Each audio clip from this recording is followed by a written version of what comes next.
Hey, welcome back to the Group Project Podcast.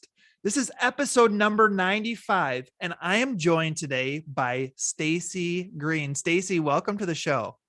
Thank you, Jared. I'm glad to be here. So Stacey is the principal at Stockton Grade School in Stockton, Kansas, which is I think I said North Central Kansas. Is that a fair statement to say? Kind of on that fine line between, are we Northwestern or North Central? But yeah, on the map, it looks North Central. Awesome. And so the reason I found Stacey was and you've heard me say this before, I was kind of like, all right, let's go to a different state. I don't think I've talked to anybody from Kansas yet. And I just typed in like Kansas Principal of the Year. And sure enough, Stacey's name popped up. She was the 2020. Make sure I'm saying this right, Stacey. You were the Elementary Principal of the Year, which is basically the National Distinguished Principal honor for the state of Kansas for 2020. Is that correct? That's correct. Yes. So clearly you're doing some cool things there. And I'm just excited to hear some of I mentioned you before the show, I read kind of that press release of when you won that award, and man, you guys are doing some cool things there at Stockton Grade School. So why don't you go ahead, maybe share, you've got a unique background. Why don't you share your educational experience and how you got to this point? All right. So I'll start back and I attended college with no plan at all of being a teacher. And it was in the second semester of my sophomore year, a psychology evening class. And we had a professor, his wife actually came and shared about early childhood special ed and what it was going to do to change Kansas education. So I stayed after the meeting and visited with her. And before I knew it, I was going home and completely rerouting my intentions for leaving college. So became an elementary education major with a background in early childhood special ed. That was just starting up in Kansas, as I said earlier. So I actually came to USD 271 in Stockton, but also as a part of the North Central Kansas Special Ed Cooperative, and began the first preschool special ed program in the district. Started out just half a day until we grew by November to having 2 full half-day classes. Spent 9 years in that early childhood special ed classroom, and then just started looking up and down the hallways, and we had some retirements happening. And I knew that if I was going to move into elementary education, even though I really wasn't quite ready, I needed to make that shift then, because at that time, there were not a lot of openings in education like we see today. So I moved over to first grade, and then from there transitioned to some early childhood extended day kindergarten, and moved into Title I curriculum and instruction. And then I had finished up my principalship at building leadership at Fort Hays State University and moved into the principalship. So yes, all 32 years in the USD 271 district. So that's a pretty, I mentioned you before the show. Gosh, I've interviewed a lot of people. This is episode number 95. I don't know if I've ever had somebody stay in the exact same building, and I know you've switched buildings, but the same school for this many years. Maybe talk about the advantages of that stability, and maybe some disadvantages that you've seen in terms of staying in the same building. I'm very much a relationships focused leader, so that would definitely be an advantage. I had worked with many of the same people that I then became in the principal role and worked with, so that was an advantage. And that same hand, it could be a disadvantage, because you might start stepping on people's toes, asking things of them that are not as comfortable as they had been in a more level rapport there. But I would say definitely overall, it was far more positive than negative. And then the exciting thing was that I think that on that Title I and instructional coaching side, I'd really gotten to know in and out of all the classrooms. Got to see those teachers who were doing really amazing things, those that might need a little more assistance with the coaching. And then on that principal side, began pairing teachers to support each other and really build that teacher leadership role, which I think is one of the things that's been a very strong point of our transition these last several years. So maybe give it a little bit of context in terms of number of students, grade levels, staff, anything you can give to give us some additional information about your building. So we right now have about 225 students in our building. We're a strange pre-K 7 building because we sit right next to our high school, which is an 8-12 building. And that just happened a few years ago because of moving students between the buildings because of licensed staff, smaller class sizes at the time. So kind of a strange thing, but we've typically before we're a pre-K 8 building. We also just went to a full universal preschool. So we serve all 3 and 4-year-olds in our community. And this is our second full year of doing that. Again, this came out of some strong data that showed we needed to change some things in our, especially by 3rd grade reading. We knew that needed to start with our pre-K and giving all of them more equity in that education early on. So most of our classes throughout the building have 2 per class, 2 sections, but we have a few that are just 1. Our class sizes fluctuate a lot. We're a smaller farming community with not a lot of industry. So right now our numbers are staying fairly steady. We had growth 6 or 7 years ago, but that's stabilized again. Okay. So I am by no means, and I'm going to go off script here. I always seem to do that, but I want to ask you about adding that 3 and 4-year-old preschool. Because I'm in a role where I could impact, I want to look more into how we can, you're right. Like by the time they get to 3rd grade or whatever you said, I mean, if they don't have some of those skills, man, it's uphill battle. Maybe describe that process of adding that additional, the additional preschool classes. We initially started with working with our daycare centers here in town, and that was mostly home-based, and just getting them at the table and talking about some things that they needed, and also to be careful not to take away from their income. So being able to find a way that we wouldn't be charging for that universal preschool, so parents could still continue paying for daycare. We have one kind of community-based preschool daycare in our community too, and just visited with her a lot about what she offers as a pre-K and not to overlap, but work with her. We were able to offer transportation. I have a very strong superintendent who has a passion for early childhood as well. So he had been in previous districts where he'd opened centers similar to this. And so that helped us really look at things with a different light. So it'd be very comfortable for our daycare centers, not to make it more difficult. So that was really where it started, was that community conversation.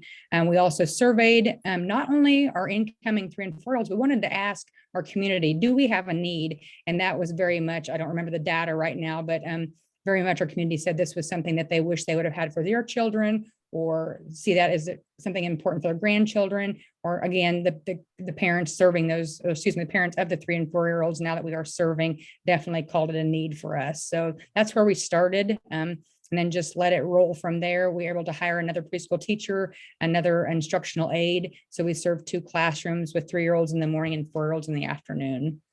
Very, very cool. Okay, so you've been there for this is your 8th year as the principal. When you came in, and I read again from your press release, it says when you got the head principal job, your goal was to transform the school's culture from an isolated individual classroom focus to an integrated, responsive, and collaborative environment. I love how that was how you phrased that. What did you do? How did you make that happen? It goes back to what I shared in an earlier response to your question about that relationships based. And again, because I had had that opportunity to be in and out of classrooms, I knew the amazing teachers we had in this building and extended staff, and knew that we, and this happens often, you'll be under the same roof and not even realize your best professional development is next door. So I think for me, having had that opportunity to work with teachers, with students in their classroom as Title I, but also, and I was just beginning some instructional coaching, I saw that and wanted that to develop more. The other thing that had happened is that I had been through several principals. And again, just like the education, the teacher role, I didn't anticipate that. Same with principalship. I had no desire, but I just found after every principal would leave, we'd hang on to the sales of their practice for a few years, but then we just started struggling again.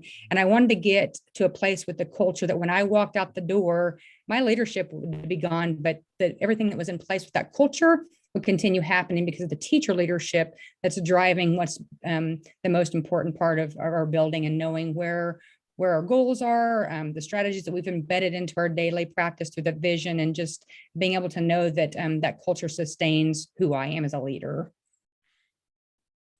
You did a great job of explaining that. Besides maybe the culture that you've been able to establish there, what is 1 or 2 other biggest lessons you've learned over your 8 years of being a principal? I think what the biggest thing is that we are in a small community, and I don't have another elementary principal within like 15 to 20 miles of my closer county principals, but I often think very differently. I'm I'm a connector, and I think that's a big takeaway. Is I very early on became engaged in our Kansas Principals Association. It was the Kansas Association for Elementary School Principals at the time, but became a member of that and got active in the state, which led me to some opportunities nationwide. And just knowing that any moment I can pick up my phone and Vox someone else who I can share an idea with, ask a question, problem solve with. So that connection piece is huge, especially for someone who wants to be challenged and continue growing and not get comfortable. Cool. You mentioned, I was going to say, some things you're doing nationwide. You mentioned like some nationwide things. And I mean, a quick look at your Twitter, you are very well connected. Anything cool that you want to share in terms of some opportunities that you've done maybe at the state or national level? I think the most important things I've done is just gone and been present and gotten to know people, sitting down with them side by side. I've presented at some local association conversations, and then our state conferences, and then at the national level, just been alongside and learned. But through that, I think I've gotten more involved with NASP. I just recently was able to review some of the upcoming sessions that'll be offered this summer in Louisville. So it was fun to read some of those proposals and look at some areas and make some suggestions there for what might be good for the audience that we attend in July.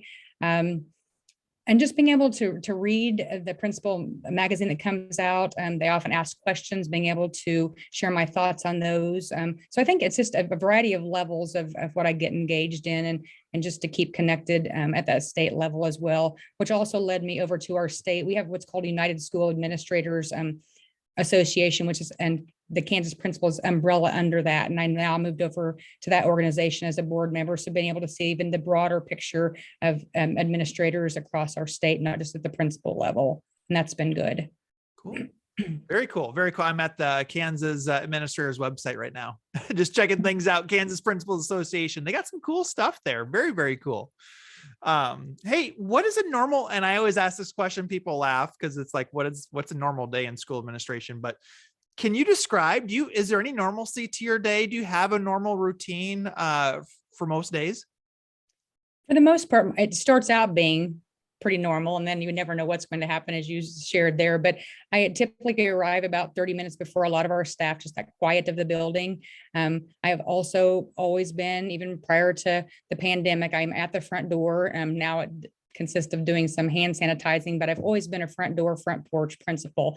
I like to make eye contact with our students as they enter the building each day. I can usually get a pretty good idea, having been here for so long and known our students so well, and even staff for that matter. Just that eye contact can know right away what that day might bring for them, or who I might need to catch up with earlier in the day, just to check in and see how things are really going for them.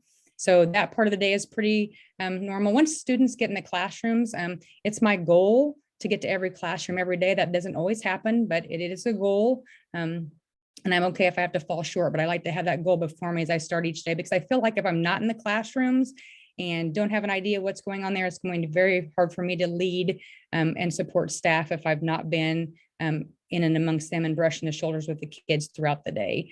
And then from then on, again, there are general meetings and things like that are scripted in, but just try to be available for staff, support them as we've worked towards being more of a responsive through the trauma-informed process and the way we see students differently. I like to be available to staff so I can assist them with conversations with students, so they're not always coming to me to be the one to work through situations, that teachers can be the ones on that personal level with students and support them even through the hard times. One thing I just heard was trauma-informed practices, which is, again, something I picked up from just reading up about you. And I know I'm jumping ahead a little bit, but talk to us about what some practices that your building has instilled in terms of those trauma-informed practices.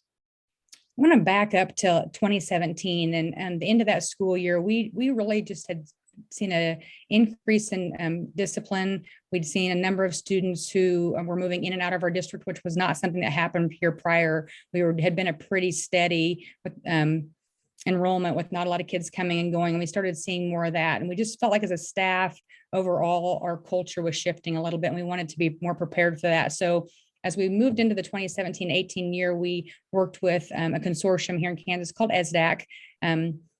And Rebecca Pankranz Lewis was the one who came out. When still calls us her baby. She does a phenomenal job, both statewide and nationally, leading conferences now and speaking. And so we worked with her early in 2017 on the ACEs study, adverse childhood experiences. We also took part in a poverty simulation with all of our staff. Just really dove deep into a book study that summer prior to the year starting. And then since that time, I have continued to work with them, just looking at brain science, research, changing from that reactive to responsive way that we interact with students and each other throughout the day, and just being able to co-regulate with students. And then our goal of getting them to a place where they can self-regulate. So a lot of that was student focused, but very much of it has impacted our in relationships and work with each other as adults as well. So we're committed to sustaining that. That's probably been one of the ones that I have a lot of conversations with parents on, because oftentimes they don't see the discipline side. They see a very different side to that relationship and teaching side. And that's a hard concept to tell them about when they don't see it throughout the day. They still see the classrooms that they took part in. They don't see the changes that we see with the children we're serving today. You mentioned family, and one of the things that Stockton Grade School is kind of known for is your high community and family engagement. So what are some specific things that you've done to go above and beyond in this area?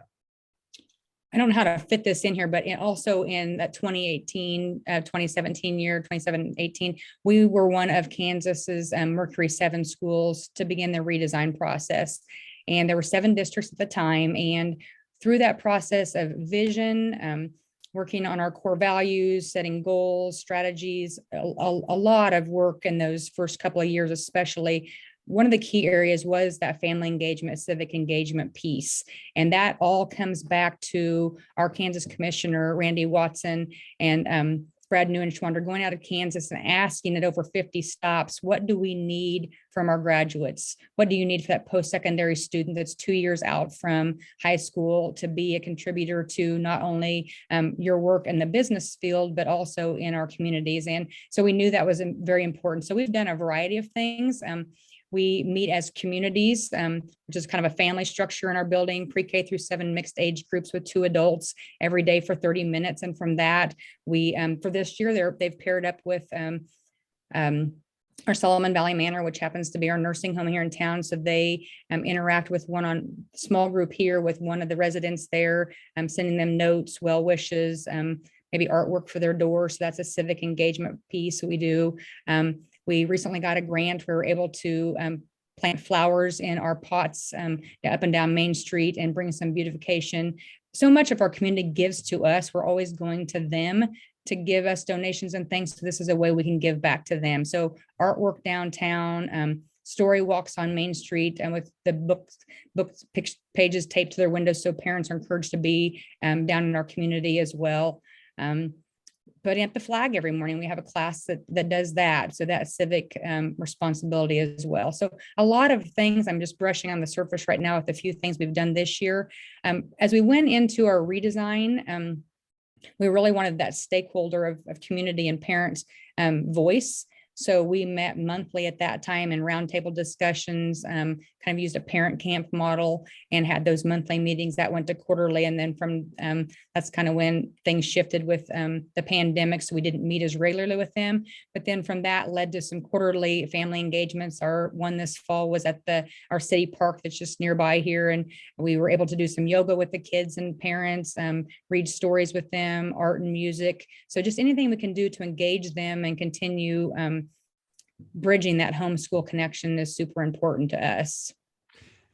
You just listed off like 10 really cool things there. I love those ideas you're sharing. Is that something that I'm always curious, like, oh, I'd love to do those things. It seems like overwhelming to get all those little things set up. Is that something that you yourself are spearheading, or have you delegated that to somebody else in the building, or do you have some sort of liaison position or anything else you can share in terms of like how that all started? So as part of the redesign, again, it was very much teacher driven. So as an administrator, I was very much, I'm a servant leader at heart.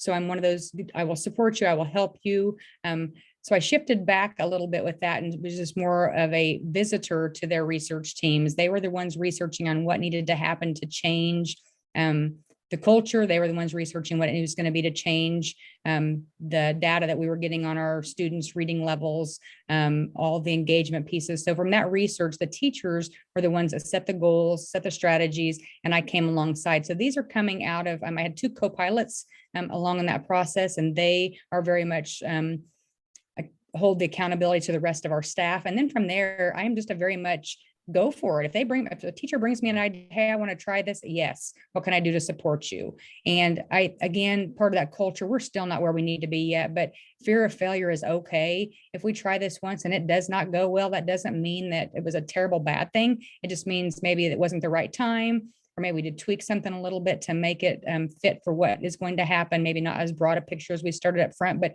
just I do very little. I'll be honest. One of the question was, what's that challenge in your role? Sometimes I don't know what my role is because my teacher leadership is so strong, and they take off and go with ideas, and I say go for it, and I just follow along and support them with the things I can do to be sure that they're successful. I really love everything you just said in those last 2 minutes there. That fear of failure is okay, and telling staff to go for it. I completely agree with what you just said. Gosh, you talked about so many successful things that are going on. One question I had was there ever, because people like hearing, was there a challenge? Has there been a challenge in your leadership in those 8 years you've been there? Was there a turning point when, oh, this isn't going well, and you had to pivot and do something differently? Anything you can share about your biggest challenge over these last 8 years?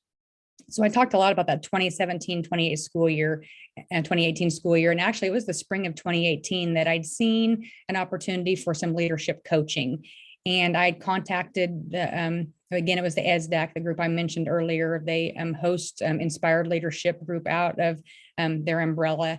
And I contacted Rachel there, and I said, I want to hear more about it. This isn't a good time for me. Maybe this summer when things slow down, it'll work. And we had one 5-minute conversation and convinced me very early. I knew the answer, but she convinced me to listen to myself that actually this was the right time. So started in March of 2018.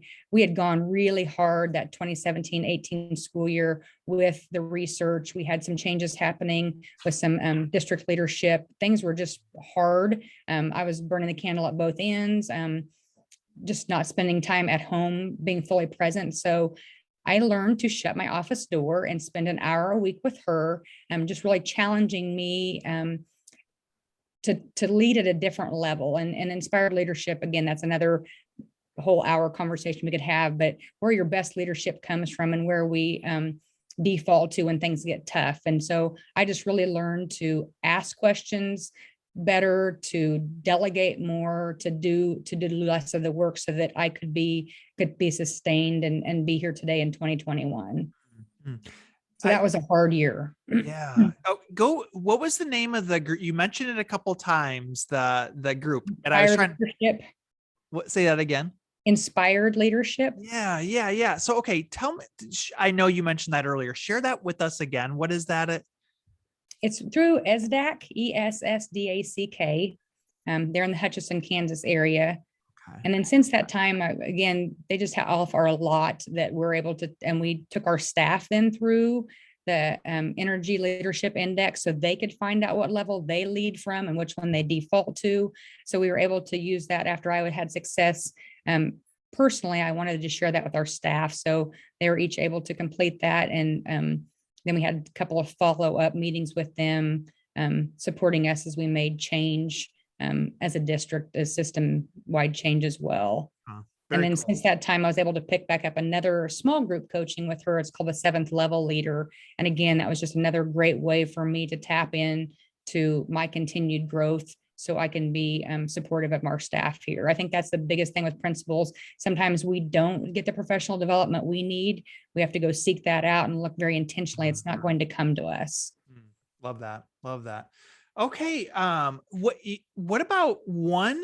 You mentioned a ton of different things that you do. You mentioned your daily schedule. You've mentioned being at the door, visiting classrooms, teacher leadership.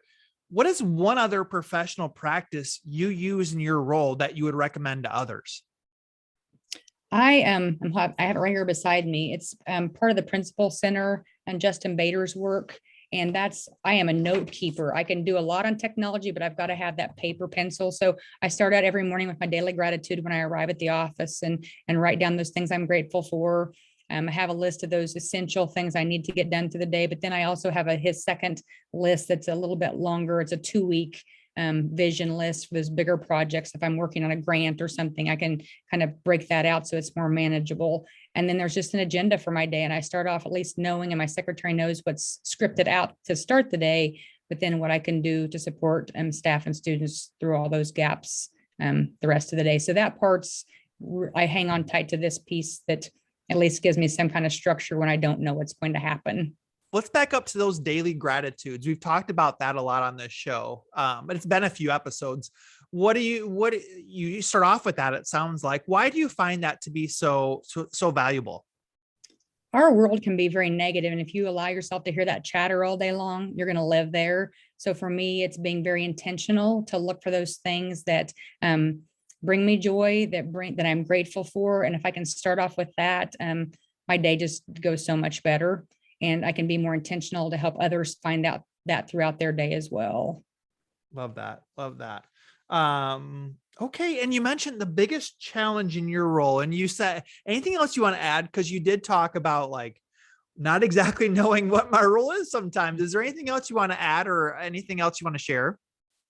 I was just trying to look at a few notes I'd made before we hopped on here. I think that was the biggest thing is just the time management piece, which I have to be intentional with, and just knowing what my role is and how I can best serve and who I am serving. So those seem to be the biggest things. Cool.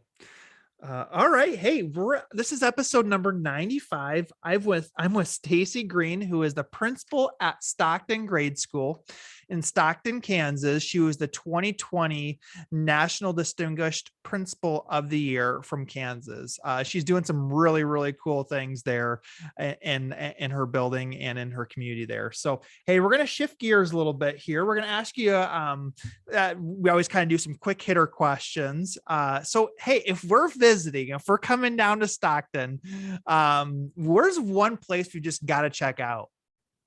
We have Webster State Park, which is about 8 miles just here to the west of Stockton. Just a phenomenal place for recreation outdoors. So my husband's favorite place to go fishing, a lot of boating, just outdoors, just the beauty of the area.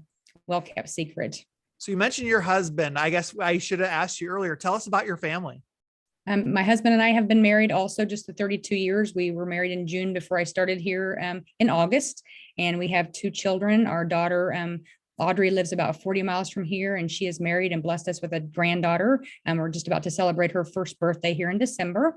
And then our son is 40 minutes the other direction on west of us here. And he is an agronomist and finished up at Fort Hays State last May. So we're blessed to have them close by and be able to spend a lot of time with them and continue that adult side of parenting, which is tons of fun. So just a few days ago was Thanksgiving. Did you guys all get together? We were all together. Yes. This at your place then, or how We does that did. work? We've convinced my mother that she could let go of a big holiday meal and come join us. She might have brought a lot of the food, but she did give up her space to come and just relax in our home.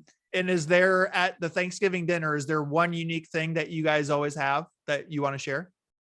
My mother's dressing is a little bit unique. So she starts with some basic stovetop, but she dresses it up with some sausage and cranberries and almonds and all things delicious. So, oh man, we're closing in on dinner time right now, quite honestly. So you're making me, that sounds amazing. Hey, what is one we call it a sneaky good purchase? Something that has improved your life that you want to share with others. Sneaky good purchase. I would go with, I don't know if it's sneaky because that Amazon box comes to my house very often, but I love books. I love reading. I think that's when I'm on Twitter, I've got to be super careful which the next book purchase is going to be, but that makes me better by reading others and growing and learning from them. What was okay? Because the next question is, what is one book that has greatly influenced your life? So let's go there, and then I'll ask another follow-up question. Okay. I'm What going to go is way back in time here. Yeah. okay? Do it.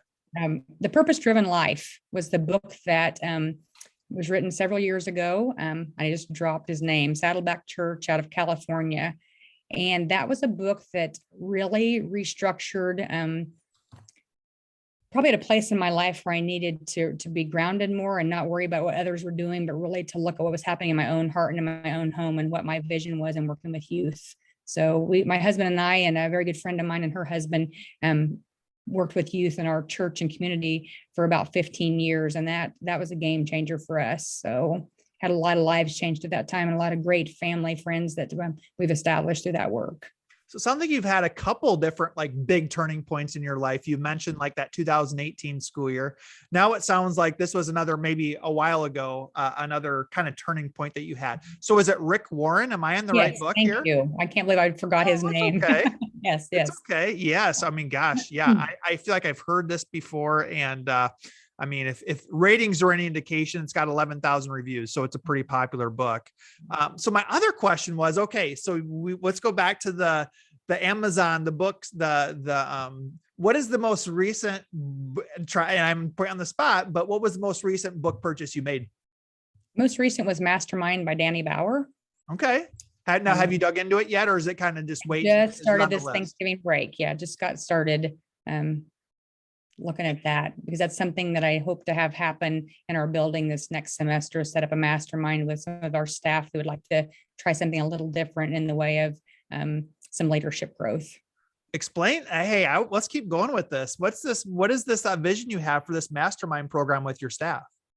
Again, I at any point could retire. I'm at that place where I don't know what that step will be, but again, if my intention was to come and lead to a place where they can keep on going and sustain because this truly is their culture, I want to continue growing that. With the mastermind, it's looking, a big part of that time together is reading a book that's not, education books are amazing, but this is looking more at leadership specific.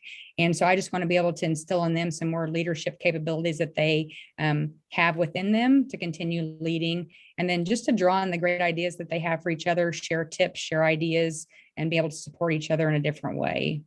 Okay. And you said my Mastermind by Daniel Bauer, is that correct? Mm-hmm. Yes. Wow. This is like a brand new book here. It looks, or wow. It's relatively it's a new release. And actually the American Superintendents Association have endorsed it as well. I think it'll end up doing some amazing things for the way we look at growth in education, the leadership side. Well, there you go, guys. You got 2 new books to check out. If you haven't read those, you better put those in your cart or go and find them somewhere and add them to your list. So what I always ask this question, in Stockton, in the Stockton area, the north central, northwest Kansas area, what are the big gas stations, convenience stores up in your neck of the woods? Convenience stores, mostly locally owned. So J Mart is our little convenience store here in town. Alta is another one that might be as close to commercial based as others. If you get real lucky, you'll get a Casey's store, but we're not close enough. We're not big enough for that. So we have to go 30 miles to find the good food there, the donuts and pizza. Okay. Well, Casey's is big up here. I didn't know if it was okay. But you said J Mart, is that correct? That's correct. So if you're going in J Mart and you're going to make a trip to go see your daughter, your son, 40 miles one way or the other, and you stop at J Mart and you're starving or you're thirsty, what are you going to grab?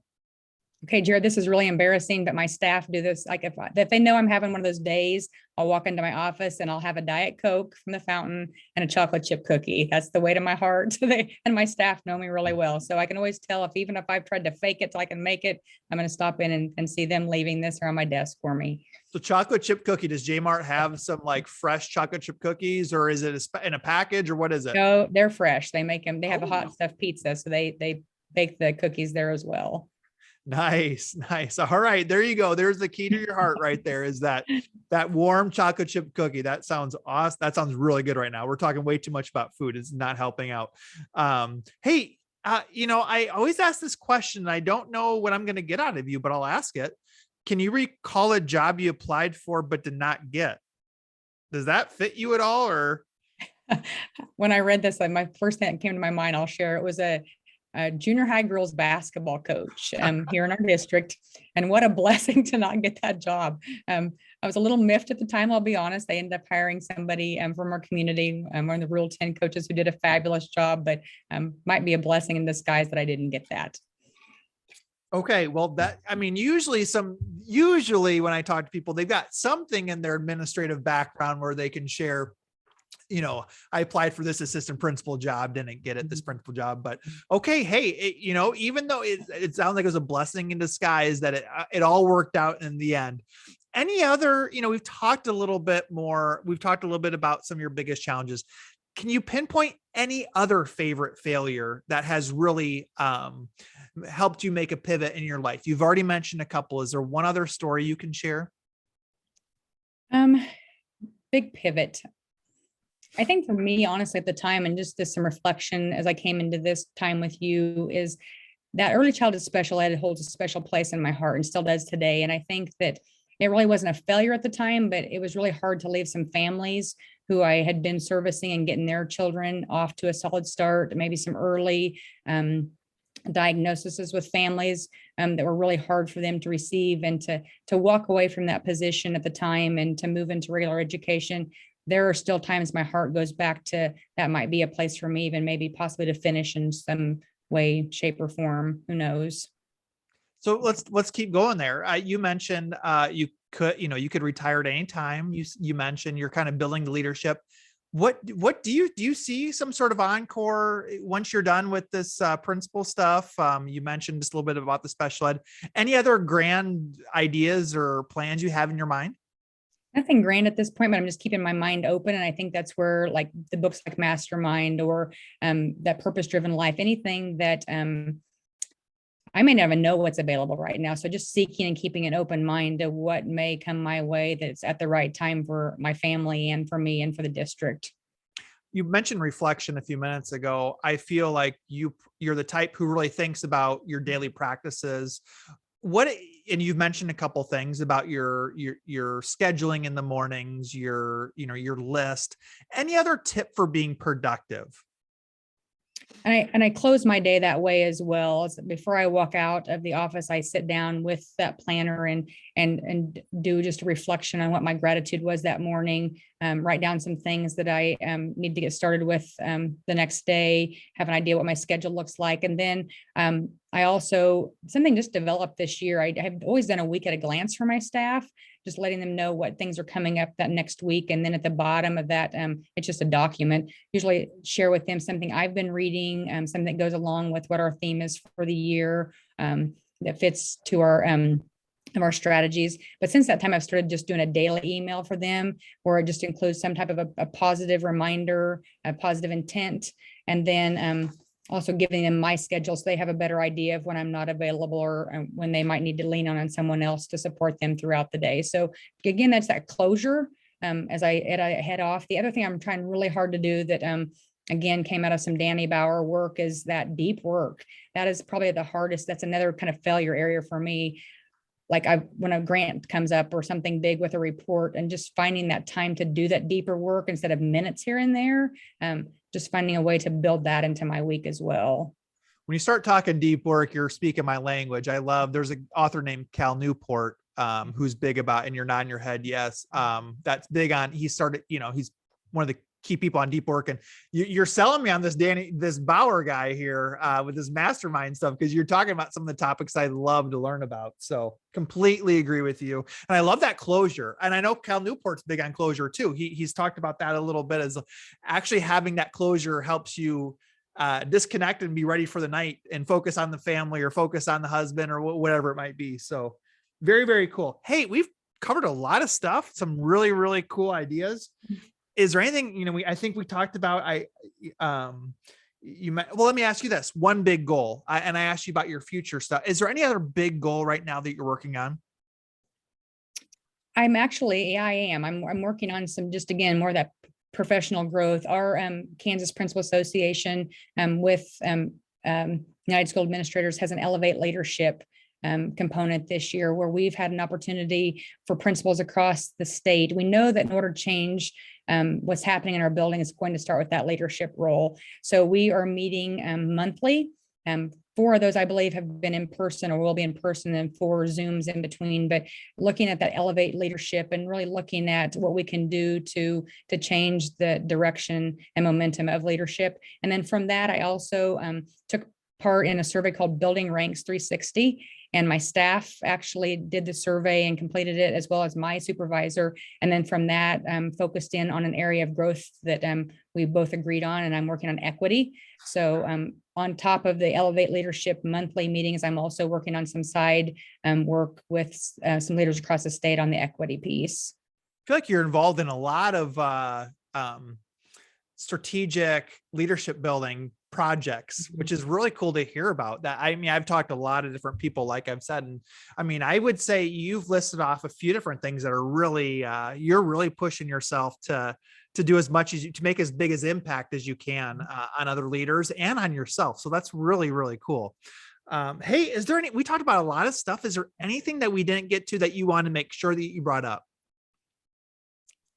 I think you're right. I think we've covered a lot. I always laugh when I say we can get things done in a short amount of time. I'm known for being a quick speaker, and just recently ran across a couple of cousins and my aunt, and we can get a lot said in a short amount of time. I think it's a family trait there maybe, but no, I think you covered a lot about who I am and my role in leadership, but also who I am as an individual. So I mentioned Twitter earlier. You've got a big following on there. You're very well connected. Is that the best place if people want to reach out to you, or should they email you? If there's any of the concepts that they talked about that you talked about that they want more information on, what should they do? Twitter would be a good way, but I'm also open to email as well. So it's at sgreen@usd271.com, and I can send that to you and share. But yeah, Twitter is where I go for professional. Facebook, kind of just keep it local with my family, but then also supporting our school. That seems to be the best platform for our community there. So I pretty much host my time there on the district side instead of my personal side. So, hey, it's Sunday night. It's about 5 o'clock, your central time as well, yes, correct? Any big plans for dinner tonight? No, we had a lot of food the last few days. So had a big breakfast with our son before he headed out this morning. So it's just snacks this evening, I believe. Nothing at all. Sometimes snacks, that's kind of a fun, snacks is kind of a fun night. So yeah. Hey, again, this is episode number 95. This is Stacey Green, principal at Stockton Grade School in Stockton, Kansas. Again, she was the 2020 Kansas Elementary Principal of the Year. She's been there for 8 years. And she's been in the district in that same building for 32 years, which is incredible. So there's so many just cool things you guys are doing. I really, really appreciate you joining me tonight. You shared a lot of cool ideas. I am actually wrote down that I'm going to go to our curriculum director when we meet every Tuesday. I'm going to go to her and ask her, I'm going to dig into a little bit about this, the 3 and 4 year old stuff. And again, I should know more than I do, but it's just, I was a high school principal, a high school assistant principal. It's always kind of been intimidating. I don't really know all that I should, but it makes so much sense. And I love what you explained about gathering information in the community about what is needed for kids. So I always learn something from people, and I definitely am taking some things for you. So I appreciate it, Stacey. Keep doing great work. I appreciate you joining me on a Sunday night, and tomorrow it's back to the grind, right? Definitely. Yes, here we go. All right. Well, hey, I'll let you get going to your snacks at home. Thank you so much, and keep in touch. All right. All right. Thank you.